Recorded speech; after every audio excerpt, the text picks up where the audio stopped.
આજે આપણે બનાવીશું આલુ ચીઝ પનીર પરાઠા. તો ચાલો તેનો મસાલો બનાવી લઈએ. તેના માટે તેલ ગરમ થાય એટલે તેમાં જીરું, લીલા મરચાં, તલ ઉમેરી લઈશું. ઝીણી સુધારેલી ડુંગળી, એકદમ ઝીણા સુધારેલા ટામેટાં ઉમેરી લઈશું. તેમાં મીઠું, હળદર, મરચું, ધાણા જીરું, વરિયાળી પાવડર, દળેલી ખાંડ ઉમેરી લઈશું. અને તેમાં એક લીંબુનો રસ ઉમેરી તેને બરાબર મિક્સ કરી લઈશું. બાફેલા બટાકા તેમાં ઉમેરી લઈશું. લીલા ધાણા ઉમેરી લઈશું અને તેને મિક્સ કરી લઈશું. ત્યારબાદ તેને અલગ વાસણમાં કાઢી તેમાં પનીર છીણી લઈશું. એક રોટલી વણી તેના પર મસાલો સ્પ્રેડ કરી તેના પર ચીઝ છીણી લઈશું અને બીજી રોટલી તેના પર મૂકી દઈશું. આ રીતે થોડી થોડી વણી લઈશું. તૈયાર છે આપણા આલુ પરોઠા. મેં આ રીતે ત્રિકોણ શેપમાં પણ બનાવ્યા છે.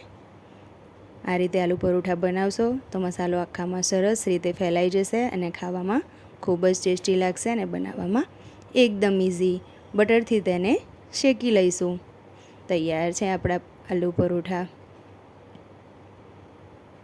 ખૂબ જ ટેસ્ટી ખાવામાં અને બનાવવામાં એકદમ ઇઝી એવા આલુ પરોઠા તૈયાર છે.